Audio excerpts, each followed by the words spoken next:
जय जगन्नाथ। नमस्कार दर्शक बंधु, आज आम एक अत्यंत ज्ञानर कथा आलोचना करिबा जहाँकि आम पुराण रे वर्णित होईची। ए दुनिया रे प्रत्येक जीव निज निजर कर्म फल ही भोग करती, केही भी एथिरु बाद जाई नाहंती, एमती कि भगवान निजे मध्य। आज आम जानिबा कि माता सीता को वनवास पठैथिबा धोबी जनक से प्रकृत रे किए थिले किंबा यह तांकर कौ कर्मर फल थिला। आम जीवन रे घटुवा प्रत्येक घटना ताहा आम प्रारब्ध कर्मरु ही सृष्टि होता है। से कर्म आपणकर पूर्व जन्मर होई पारे किंबा एही जन्मर मध्य होई पारे।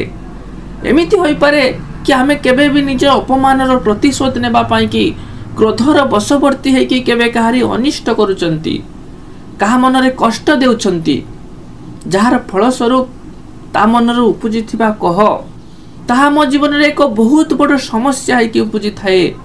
यहा को कुआ जाई थाए प्रारब्ध। एई प्रारब्ध केबे भगवान को मध्य छाड़ीनी, आमे तो छार मनीष। आम पुराण रे मध्य ए विषय रे अनेक कथा वर्णन करा जायछि। महाराज दशरथ जेमिति श्रवण कुमारंकर बद्ध करि देइथिले, तांकर अंध पिता मातांको मन रे बहुत दुख देइथिले, तेबे सेमाने दशरथ को अभिशाप देई कि निजर प्राण त्याग कले। तांकर एही प्रारब्ध कर्म पाई कि दिने चक्रवर्ती महाराज दशरथ मध्य निजर पुत्र शोकरे प्राण त्याग करथिले। आउ एक प्रमाण, थरे मांडव्य ऋषि निज पिला दिन रे गोटे कंकी को ता पुच्छरे एक कंटा फुड़ी देइथिले। परिणाम गोटे दिन मांडव्य ऋषि को मध्य मिछ चोरीर आरोप लागिथिला एवं तांको सुली दंड मिलिथिला।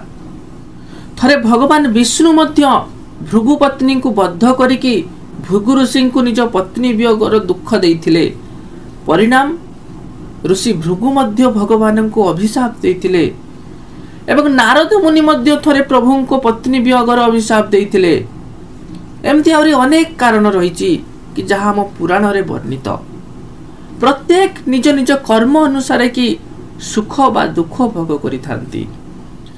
मनुष्य जेबे असंतुष्ट हुअंती तेबे तांको आउरी अधिक सुख पाइबार लालसा ही तांको अन्यर अहित करिबा पाई कि प्रेरणा देई थाए।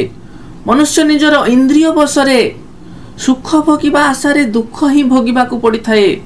जीवन रे हमको प्रत्येक कर्मर हिसाब देबा को पड़ी थाए, से ज्ञानकृत हेउ बा अज्ञानकृत हेउ। एबे आमे जानिबा कि अयोध्यार से धोबींक विषय रे जे कि माता सीता को त्याग करिबा पाई कि प्रभु श्रीराम को विवश करिथिला। तेबे जगत जननी माँ सीता देवी सी एमिति कौन अपराध करथिले कि सी किछि भूल न करिकि मध्य गर्भावस्था तांको निज स्वामी संसार छाड़िकी तांको जाई बन रे रहिबा को पड़िथिला। जने पतिव्रता नारी को पाई तो यह सबुठु बड़ दंड होइथाए कि तांको स्वामी जेतेबेले तांको परित्याग करि दियंती। होई पारे कि सीता देवी सेही मुहूर्त रे किछि अपराध करि नथिले, किंतु पद्म पुराण रे वर्णित होईछि कि माता सीता जेतेबेले बाल्य अवस्था रे थिले से निज पिता जनकଙ୍କ घरे वास करुथिले।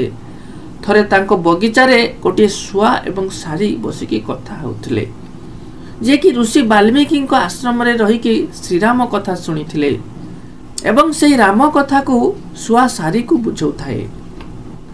एतिकी बेले यह देवी सीताଙ୍କ कर्णगोचर हुए, तेणु से सेठी सीता विवाह प्रसंग रे कि बुझौथिले। तेबे एही कथा को सत्य सिद्ध करबा पाई कि सी से सारीटी को सेठी धरी नैथिले एवं निज पिंजरा रे बंदी करि देइथिले। तेबे सेही सारीटी गर्भवती थिला एवं से सेठारु मुक्त होबा पाई कि बहुत प्रार्थना मध्य करिथिले, तथापि माता तांको मुक्त करि नथिले। तेणु से निज पतिଙ୍କ ठारु दूरेई रहिथिबा कष्टरे से सारीटी मध्य निज पति वियोगरे कि साप देइथिले एवं से निज पति को सेठी झुरी झुरी कि से पंजुरी भितर ही निजर शेष निश्वास त्याग करि देइथिले एवं भगवानଙ୍କ स्थान वैकुंठ गमन करिथिले। आरपटे से शुआटी जेतेबेले जानिछि कि ता पत्नी ए दुनिया रे आउ नाही, से दुनिया रु सबुदिन पई विदाय नै जाइछि, तबे सीताଙ୍କ ठारु प्रतिशोध नेब चिंता करिकि से निज पत्नी को झुरी झुरी कि सेठी शुआटी मध्य मरि जाए। तेबे पर जन्म रे पुणी से शुआ पक्षीटी आसी अयोध्या रे धोबी रूप रे जन्मिछि एवं से धोबी ही सीता वनवासर कारण बनिछि। तथा से धोबी मध्य ता कला कर्मर दंड पाइछि।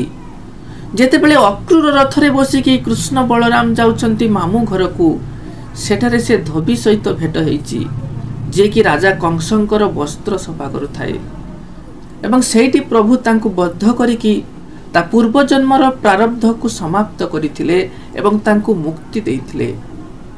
दर्शक बंधु, एही प्रकार आमर प्रत्येक कर्मरु प्रारब्ध रूप में आमर भाग्य उत्पन्न होइथाए एवं सेही अनुसार कि आमे निजर कर्म फल ही भोग करिथाउ, जोंठी भगवान मध्य एथिरु बाद जाई नांती।